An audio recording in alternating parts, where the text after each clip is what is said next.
Okay, so I hope you already learned some important concepts about the regression in the lecture part.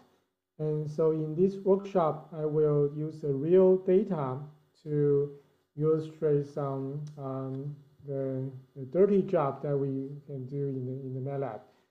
So the objectives of this workshop is that we will have a real data here, which is from the public source. And the first step, we will read the data into MATLAB, and we will do the simple linear regression. Then we will evaluate the fitness of this regression model. Then we will try to divide the data into the training and testing the data sets, and to evaluate the trend model in the testing data. So these objectives is trying to illustrate the general framework of machine learning. So if you have the data, then you want to build a workflow to evaluate the model.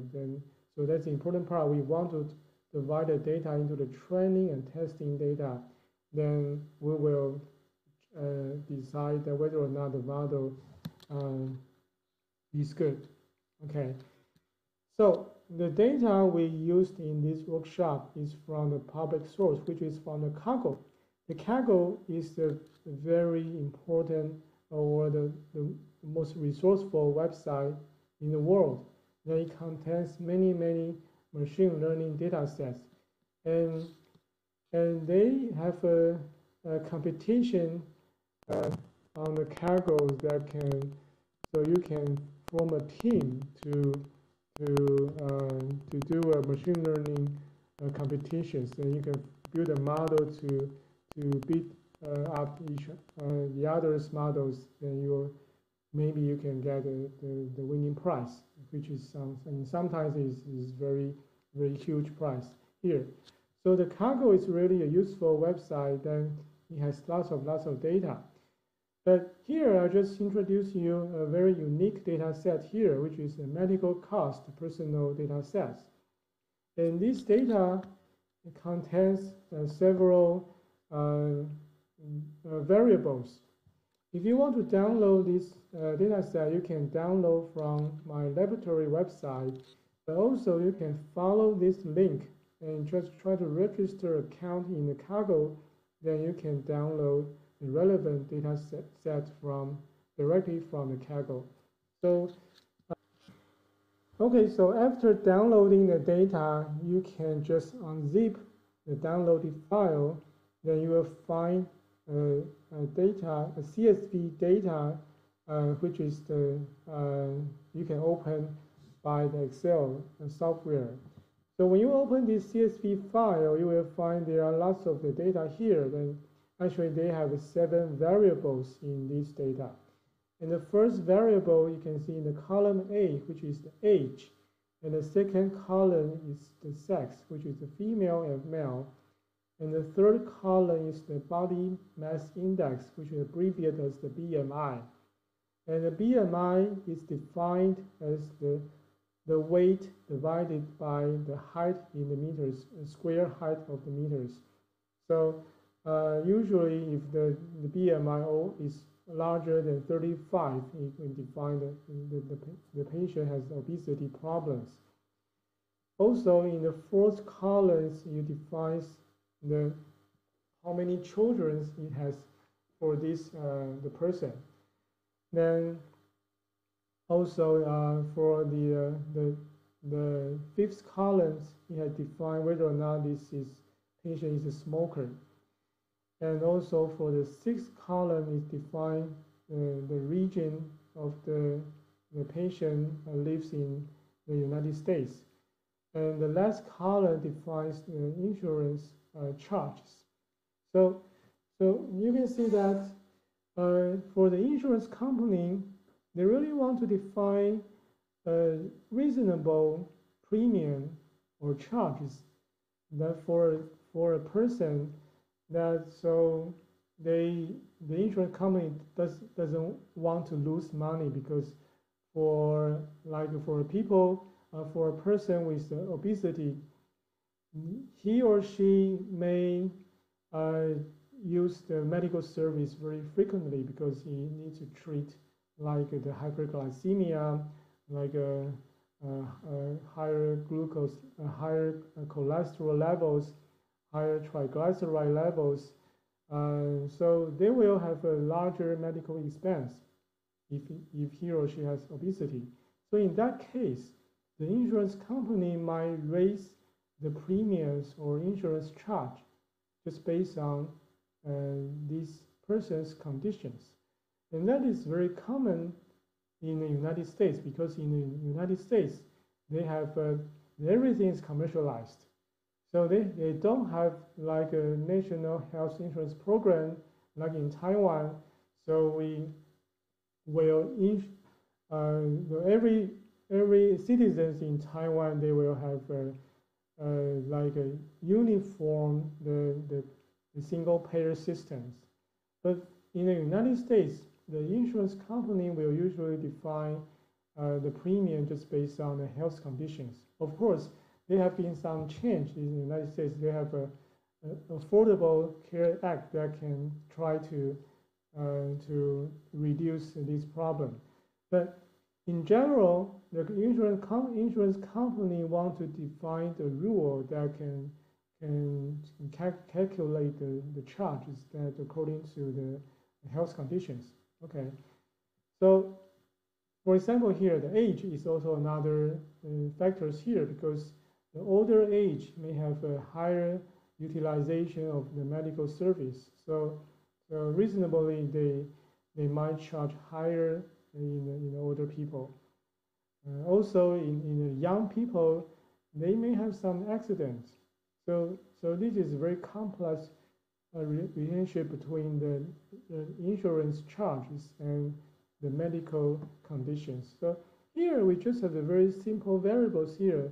So actually in the insurance company, they consider lots of variables, but here we have just 6 predictors and 1 outcome responses.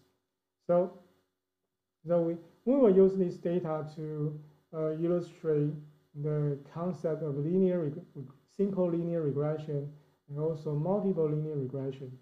And I think in today's course, I will just show you simple linear regression. And I will leave the multiple linear regression into the next course. So we will have a comprehensive view of the regression models. And also I want to design this course not to just throw you everything. I just want to use some simple example to let you know the basic concepts. And from these points, then you can find some way to learn deeper and deeper in your data. So that is the primary ideas of my course. I want to just show you simple things but also very important concepts that you can do and you can work on your own data. Okay. So the first task here is to read the data into the MATLAB. So remember in the prior courses that I already showed you how to read the data, especially the CSV data into the MATLAB. And so here, then we can use the XLS read, which can not only read the Excel files, but also can read the CSV files into the MATLAB. And for this XLS read, then we will define the input here. So remember that in the MATLAB, we need to use a single quotation mark to define the strings. So for example, the insurance.csv is the string variables, which is file name.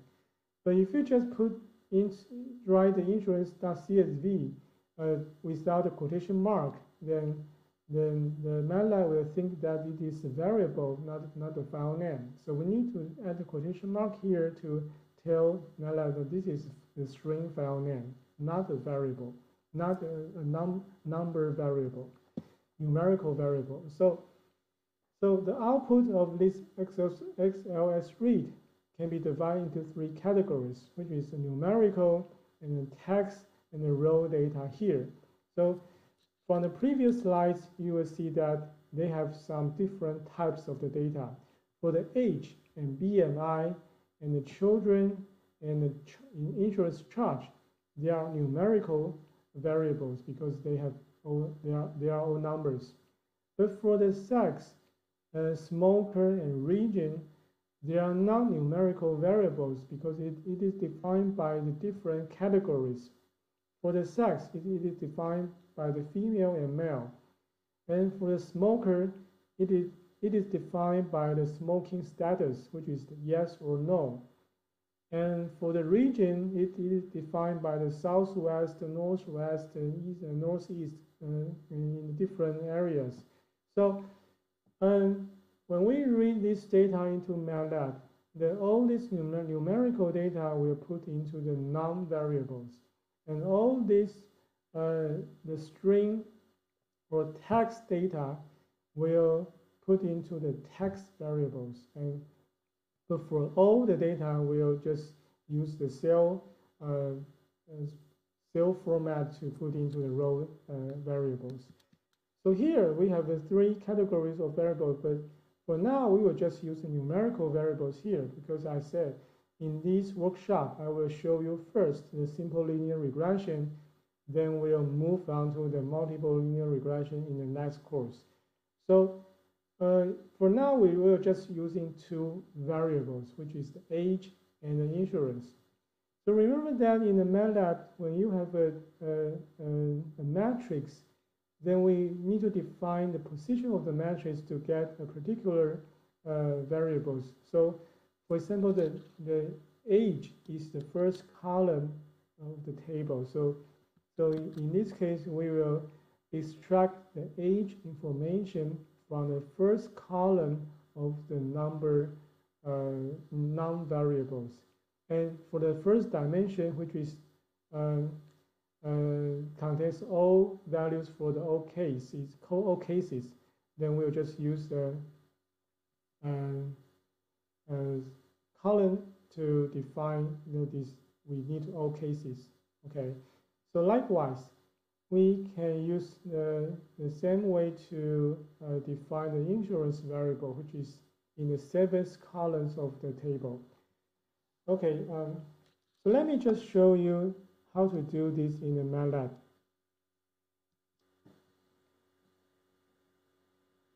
Okay, so I just open the MATLAB here and so try to show you how to import the data into the MATLAB here. So let me just convert back to the slides here. So we will execute the first line here. Just paste the comment from my slides and paste into the MATLAB here.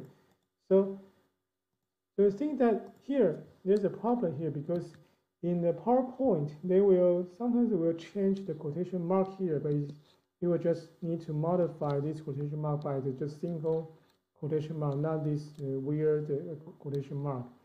So if you are already in the folders that containing the insurance.csv files, then you should be able to import the insurance data into MATLAB and divide into the numerical, text, and row data. So in the right side, you will see that for the numerical data and row data and text data, they all have the dimension about 1,338 by 7 matrix. And so if you double click on the non-variables, then you will see that there's the first column is the age, and the third column is the BMI, the fourth column is how many children the person has, and the last column is the insurance charge. So for this workshop, I just want to show you how to build a model to predict the insurance charge based on the age itself. So of course you will think that age is not the only predictors of insurance premium. So if you have a smoking, if you are a smoker, if you have obesity, then you probably have the higher premiums in that case, and that is true. But for now, we'll just want to find out the relationship between the age and the insurance premiums.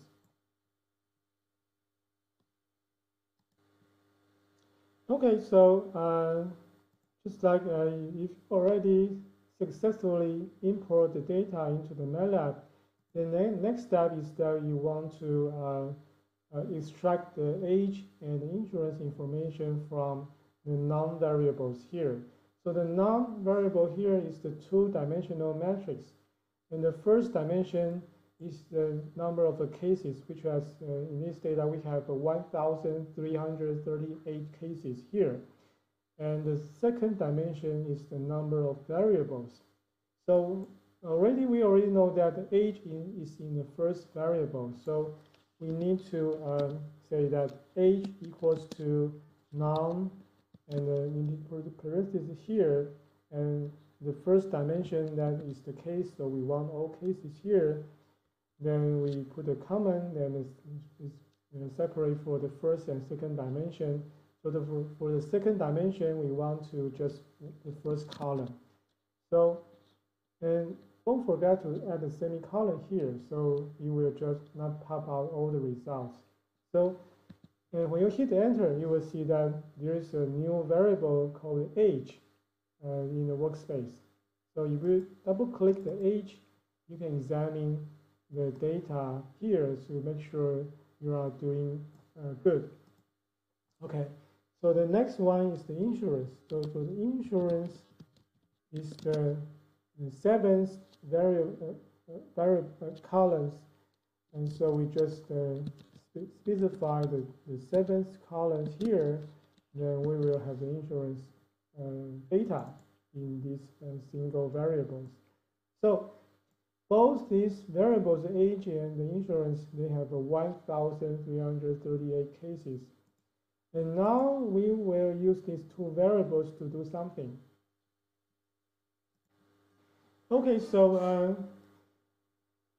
as long as we have age and insurance, then we always want to visualize the relationship between these two variables. That is very important. So always try to look at the data before you do something, because you want to know the characteristic of the data, and also you want to make sure if there is any outliers or something in your data. So in the real world data, there are lots of the exceptions. Then it's a good habit that you always look at the data first, and then you will before you are building your model. So in these slides, I want to show you how to visualize the relationship between the age and insurance claims. So for these two variables, we'll just use plot functions. And the plot is just a very simple function to visualize the scattered relationship between the age and insurance. So the first variable is the age, which is on the x-axis, and the second variable in the plot is on the y-axis, which is the insurance. And the third parameters here is you just define that I want to just plot the dot instead of the line in the plot. So if you didn't add this dot information or parameters in the plot functions, the plot will just add a line plot in the MATLAB. Then when I specify the dot here, then the plot will just plot a scatter plot for these two variables. So when you just enter these functions, then you should be able to see something. And you'll want to add the label of the x-axis and also the label of the y-axis. So in our case, the x label should be the age, and the y label should be the insurance. So now we will just have a very clear representation of our plot, and we will not confused that well, what's the variable name here. Okay. Okay, so let's just let me just copy this command into the MATLAB and just hit the paste. Then it will show up a figure here. So immediately you will find this figure is very interesting because although we already expect that the insurance is positively correlated to the age, but here then you can see they have three the curves here. So the first curves define most peoples are here. And there are two different groups.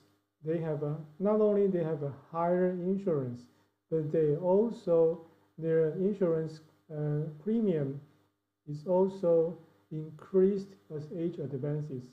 So it seems that they have three different people, different groups of people that they have a different level of insurance claims, and that is a very important observation, because in the next course I will show you that actually these different groups is corresponding to the obesity and the smoking status. So you will immediately understand that yes, these people are those without obesity, and also they are not smokers.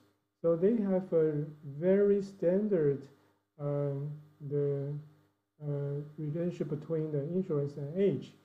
But when someone is smoker, the insurance company will increase the premiums according to that status.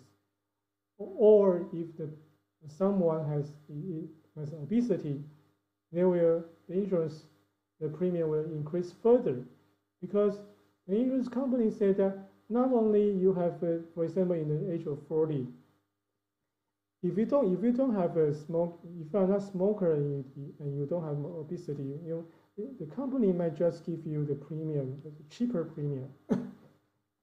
But when you have obesity, then you have an increased premium, or if you have a smoking, and then the premium is getting higher.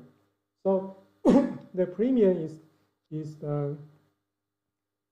determined based on several factors. But for now, we will just want to look at the relationship between the age and the insurance.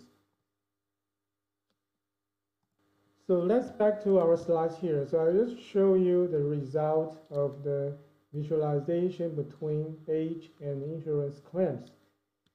And now we want to do the simple linear regression on the age and the insurance claims. And this is very simple in the MATLAB, because we just use a function called the fit-ln, which is the abbreviation for the fit linear model here. So this is very powerful functions.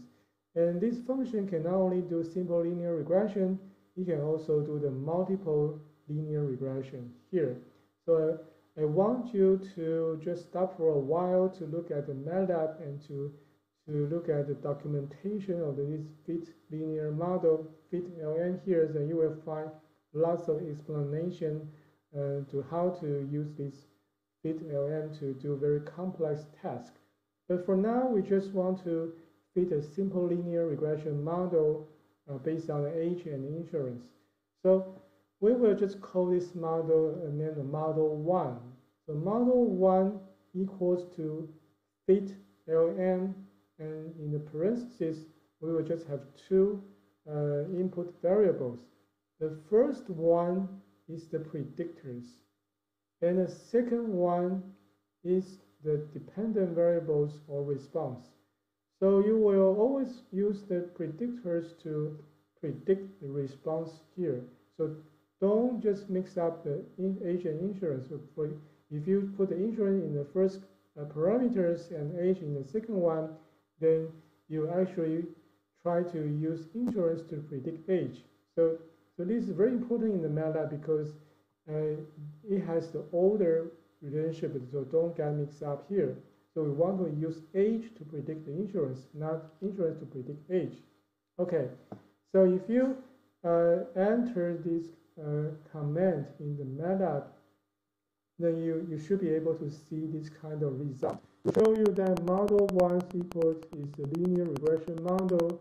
As a general form here is y is equivalent to a constant plus the one variables with the coefficient.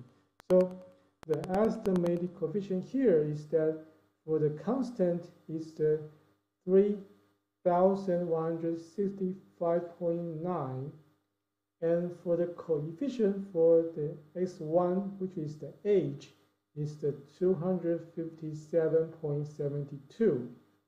So for these two information, we can actually write equation here, which is insurance equals to $3,165.9 plus 257.72 multiplied by age.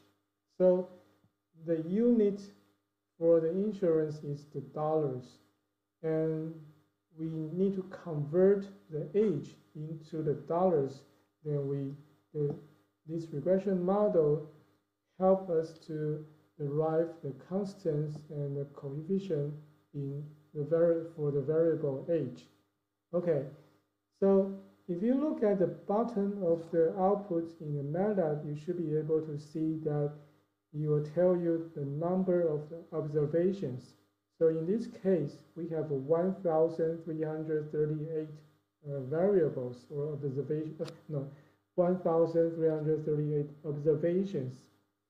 Then, and for the statistics, they will define the degrees of freedom, which is the 1,336. And the most important part is that the second line here, it tells the root mean squared error, which is the metrics of the model performance in our case. I will illustrate this more in the next few slides. And it also tells you the R-squared, which is also the measure of the fitness of this model. And also it has the p-value to tell you that the significance of this overall model here.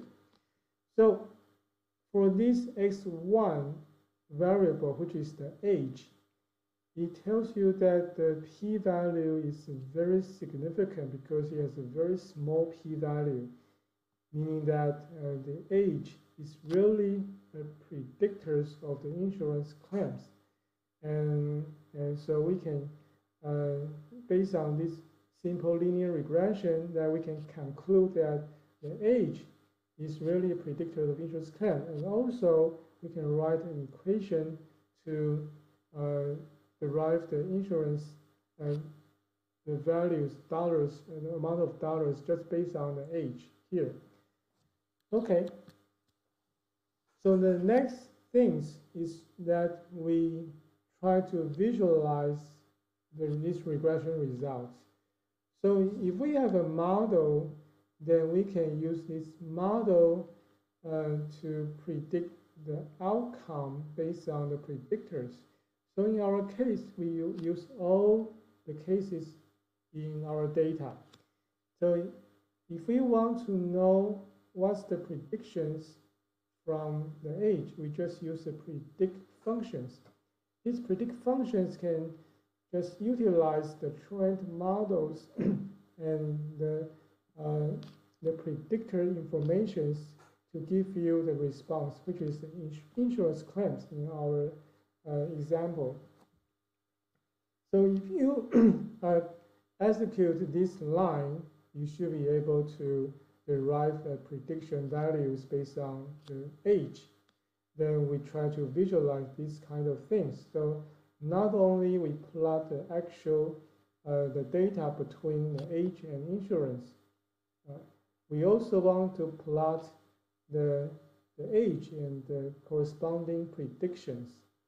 So in this here, we want to put the two plots together. And for example, in order to do this, then we will need to hold down the first plot and to allow the second plot overlay on the first plot. So when we plot the first one, which is the actual value between the age and the insurance, then we'll hold on this plot and then plot the second one. Then this second one will overlay on the first one. But for the second one, for the visualization purpose, we will just use different symbols. So in the first plot, we use the dot symbol. In the second plot, we use the O symbol, which is just a empty circle on the plot. But also we also want to specify the color here. So the RO means that we want to draw the red O dot in the second plot. If you didn't specify the color, for example, in the first plot, you will always use the blue or black in the MATLAB. Okay, so when we put the two plots together, then we will just add the label here to visualize the overall result. So suppose that you just copy and paste or just type into the same thing in the MATLAB, you should be able to see this kind of result here. So for the blue dot is the real data. It's the actual value of the age and the insurance.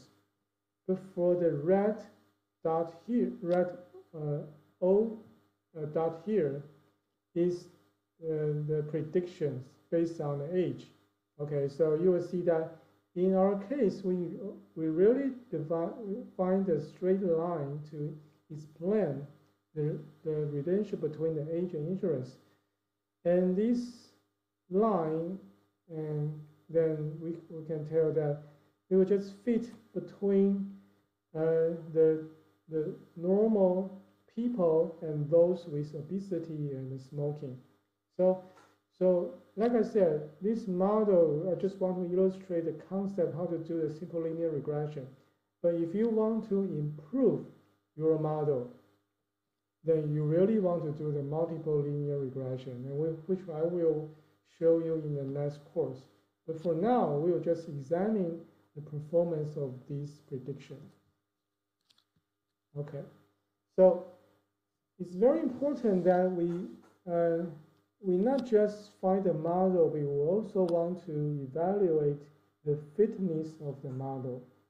And intuitively, we want to find the highest fitness of a straight line in the linear regression.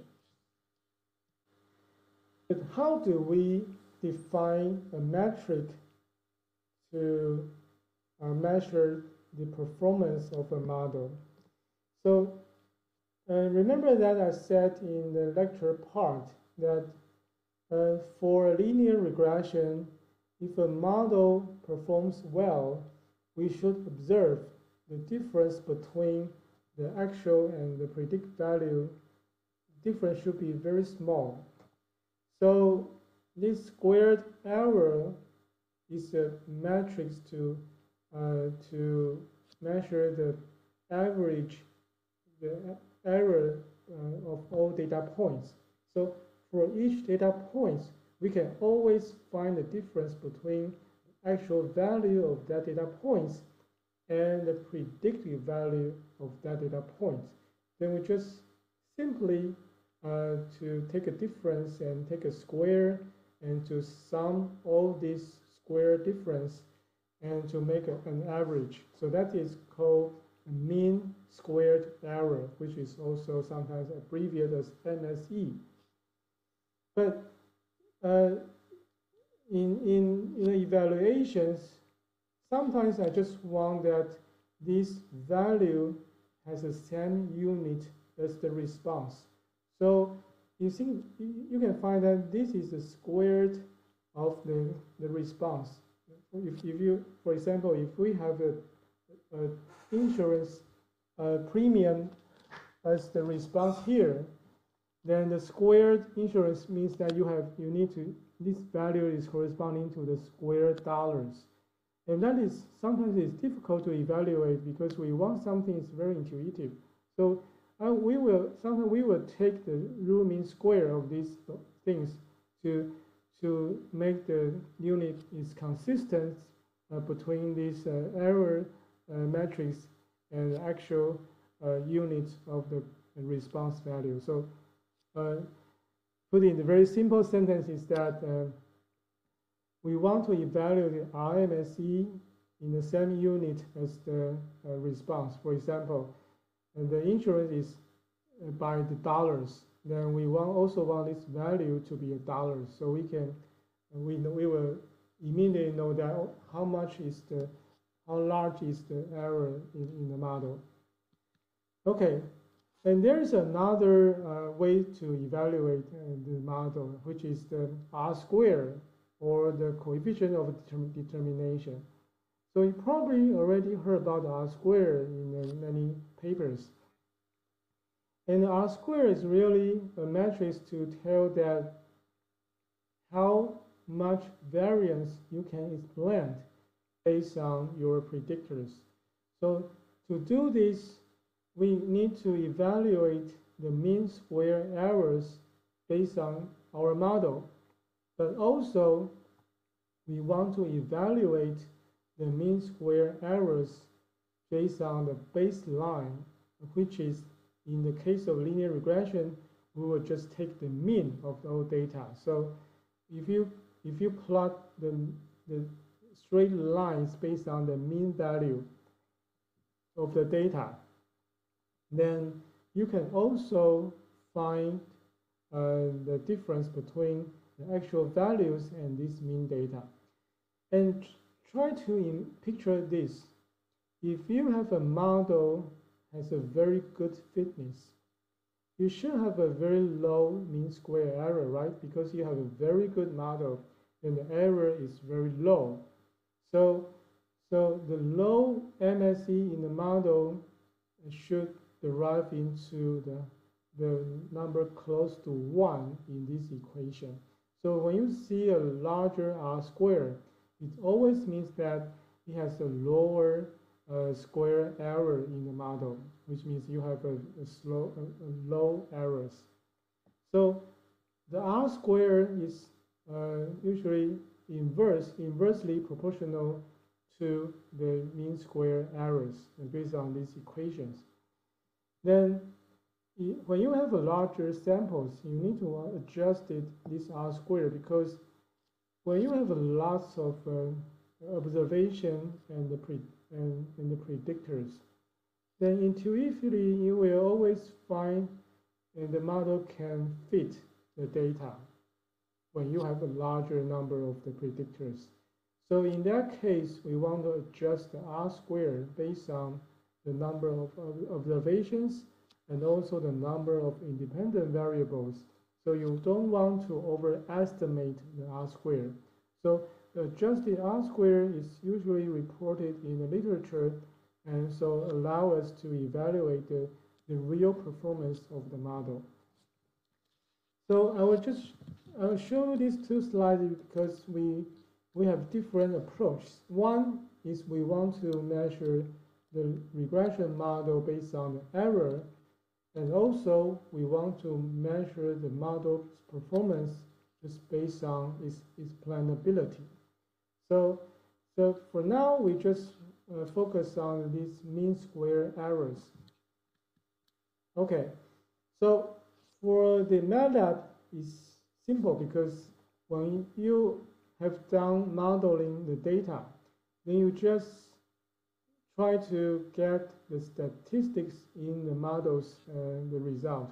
So for example, we already have the model 1, which is the linear regression between the age and the insurance claims.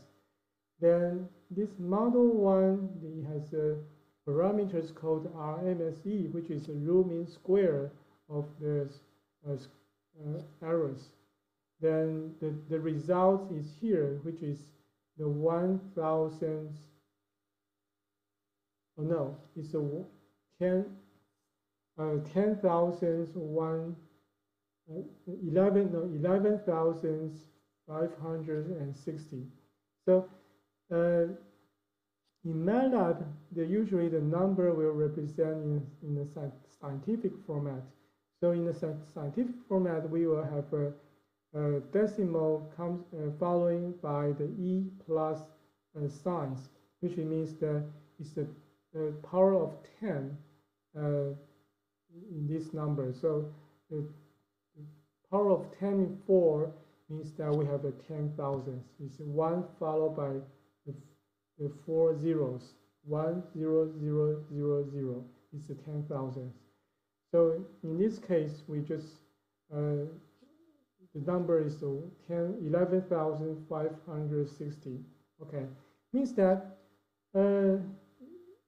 so it seems that we have a large error in this model. So it's very intuitive. If you look at the real data, you can see that it's a very large difference between the actual insurance claim values and the predicted value here. The difference is very large. But anyway, that is a result from the old cases.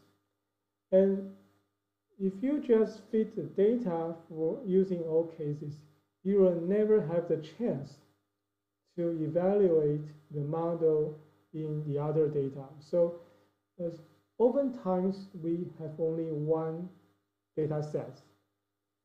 So if you want to evaluate the model, you really want to build a model in part of your data and to test your model in the rest of your data. So that is the concept of the machine learning, that we assume that the distribution under light in your data is the same, no matter you just how you divide the data.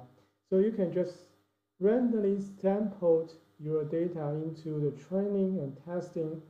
Then you assume that the distribution is equally same in the training and testing data sets. So that is because oftentimes we have only one data set. If you have two data sets, for example, in the hospital, you might collect the data from the one cohort. In the first cohort, you collect 100 patients. In the second cohort, you collect 50 patients. Then you can use the first cohort as a training, and the second cohort is the testing, because you can build a model based on the first cohort and evaluate that model in the second cohort. But oftentimes we can have one cohort because the medical research takes lots of money. So maybe we run out of money after collecting 100 patients. You never have a chance to collect more patients, and so you have only 100 observations here. Then in this case, we just divide the data into training and testing based on random sampling. Okay, so the overall question is that we want to know that if the model is too good to be true. So sometimes you have a regression model that is nicely fit into the data. But is that really true? Then to answer this question, like I said, we want to divide the data into two parts. The first part is used for the model training. And the second part is you want to evaluate that model in the testing data to see if the model still works well.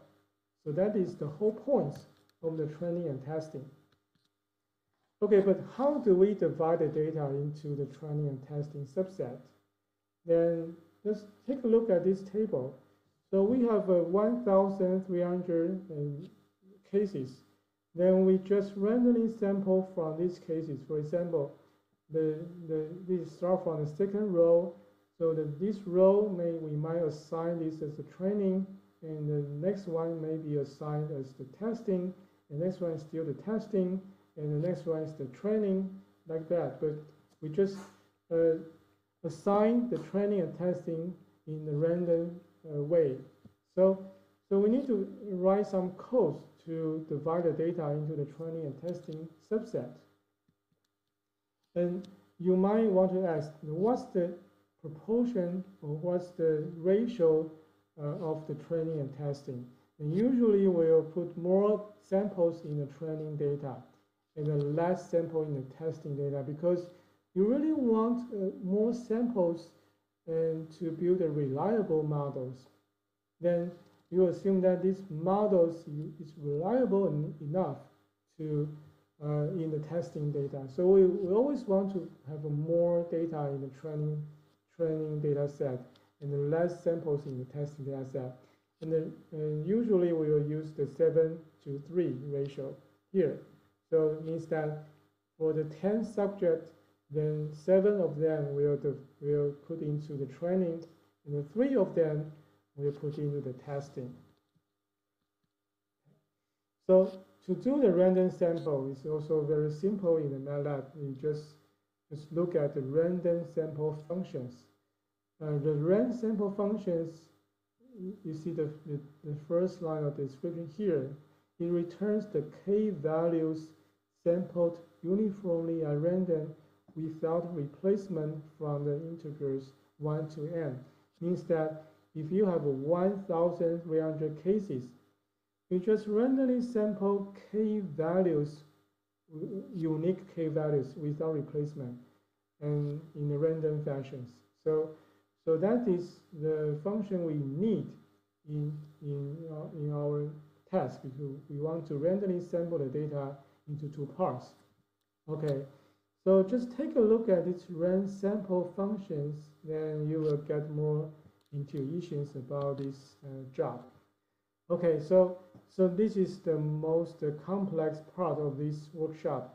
So in these parts, we want to find out which subjects is supposed to be training sets, or which subjects is supposed to be categorized as the testing set.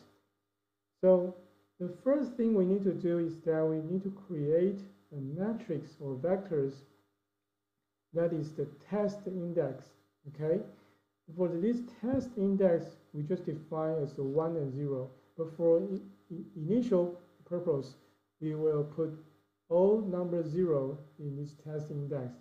And this test index has the same number of the components as the insurance data, which is the all cases we have. We have roughly 1,300 cases in our data. Okay, so the next line is that we want to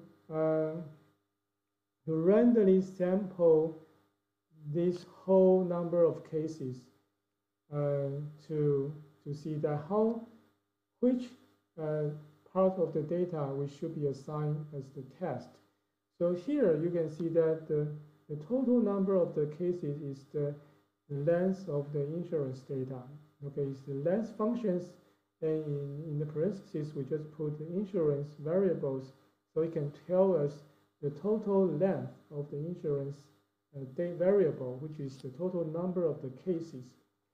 And for this total number of the cases, we will randomly define sampled a proportion of the data. For example, here we will use the ratios 0.3 to define as the test sample. And you might be wondering what is the fix here. The fix functions will convert the floating numbers into the integer numbers. So you can see that our case number is 1,330 blah blah blah. Then when we multiply this number by 0.3, then you will imagine that the result is not an integer. So we will take an integer using the fixed functions. Okay, so the result is that we will have some index, which is the test sample. Then we will assign this index into the test index to make sure all these index are equals to 1 but not 0. So initially they are all zeros, but now we already find out that which cases are should be the test. So now we assign the number 1 to these test samples. And likewise, for the trend index is those just without the test index equals to 1. So it's just we have put another operator here to specify that this is the opposite of the test index. So these 4 lines just help us to define which case should be the test and which cases should be the training samples. Okay, so once we have the test index and the trend index, then we can use this information to derive the trend data and test data. So let me just show this in the MATLAB here. Okay, so the first thing we need to create a data variables, which is combination of the age and insurance. So we need to type the data equals to the age and insurance. So this command means that we need to combine age and insurance into one matrix. So when you execute this line, then you will see there's a new variable called data here. So in contrast to the age and insurance, which they have only one dimension.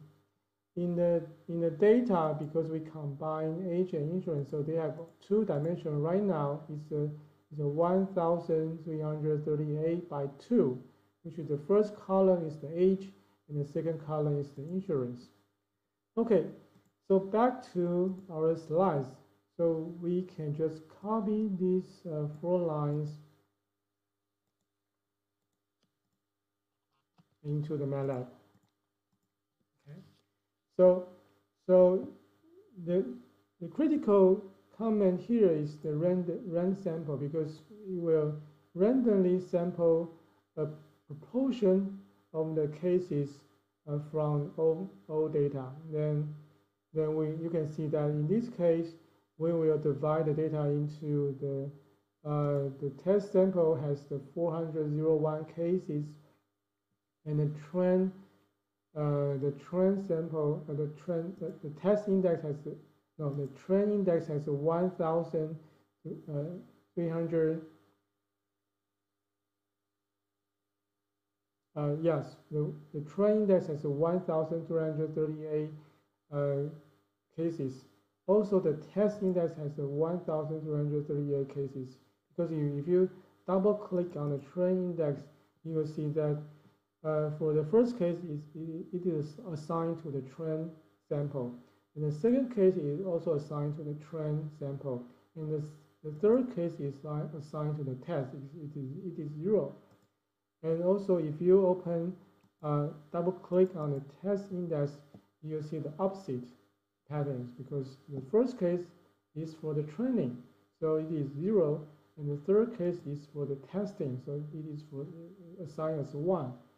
So the testing and trend index is just we use this information to derive the trend data and the test data here. So let me copy these 2 lines and paste into the MATLAB. Then you will see the trend data it is 2-dimensional data, because we will just extract the information from the data, and for here is the trend data is 937 cases by 2 variables, and for the test data it has 401 cases by 2 variables. Okay, so now we are going to build a model in the trend data based on these 2 variables, and we want to evaluate that model in the test data here. Okay, so let's evaluate the trend model in the testing data.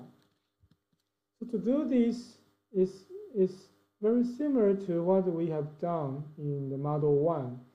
So unlike model 1, we just put all data into the linear regression model. In the model 2, we just put the variables, we just put the data from the training samples.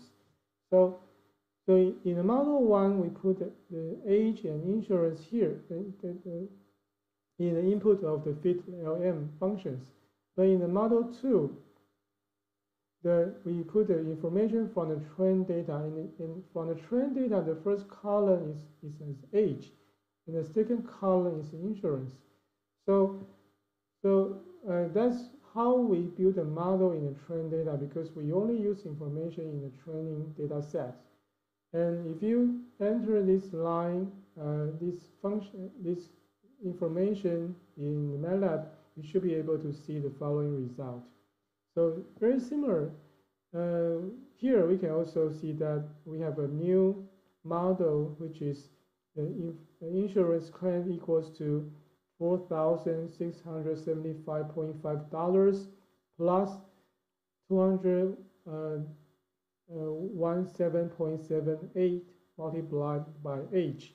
So this is the new model we derived from the training data. And you can see that the rule mean square error here is 11,400. So it's comparable to what we have seen in the model 1, okay? But now we want to know that if the model can still perform similarly in the testing data. So how do we know that? Because we want to know the rule mean square errors in the testing data based on the trained models. Okay, so the model 2 is the trained model based on the trained data. Then we will use this model 2 to give this model a new information, which is from the test data. So remember that in the test data, the first column is still the age. Then we will use the age information in the test data to see if using that trend model, then what's the response here, which is the insurance claim in the test data. So using these prediction functions, then we will derive the prediction of the insurance claims. But we also already know the insurance premium in the test data. So you can calculate the difference between the prediction and the actual data and follow the same equation and criteria, the definition of the rule mean square errors here. So you can see the first level of the parenthesis is to define the test data in the second column, which is the insurance claim. And the second level of the parenthesis is try to take the difference between these two. Then we will just take the square of this difference and make a summation of all the square difference here. Then we'll take the square root back to the same unit of the insurance data, which is the dollars. Okay, so if you here I just show you the comparison between the trend models and the testing data. So for the trend models, the rule mean square error is about 11,446. But you can see that when we apply this model in the testing data, the error is even larger. It's 237,680. Okay, so these are two different levels. It's a 10 power of 4. It's a 10 power of 5. So the error here in the testing data is even larger than the training model. So meaning that even we think that the trained model has a certain amount of the errors, it usually will not perform well in the testing data. So you can see that there's a huge difference between the testing, huge difference in errors between the testing and training. So it means that this model is not good. We need to find new models that can have a consistent errors between the training and testing data. So that is another issue we will illustrate in the next course. Okay. So yeah, the model worked poorly in the testing data here.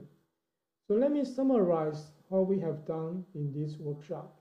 So because of the limited time, I just don't want to throw everything on you. So I want you to just digest the information I gave you in this lecture and workshop.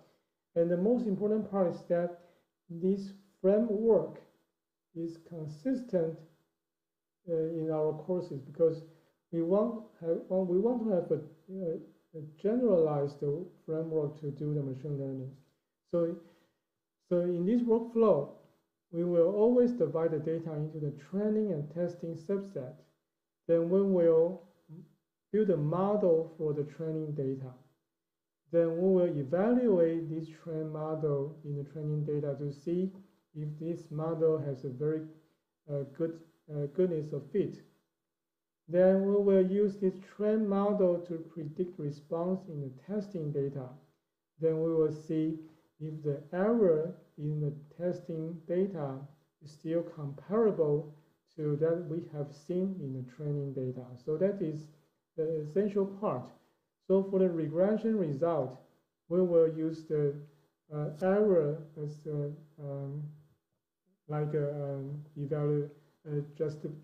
justifications. But in the classification task, we will use another metric, like confusion metrics, to evaluate the model, which we will show you in the future. Okay, so today we will just end here, and you can see that we still have lots of work to do, because we only use the one variable as predictors. But how about we can use the more variables? So we need to use the multiple linear regression.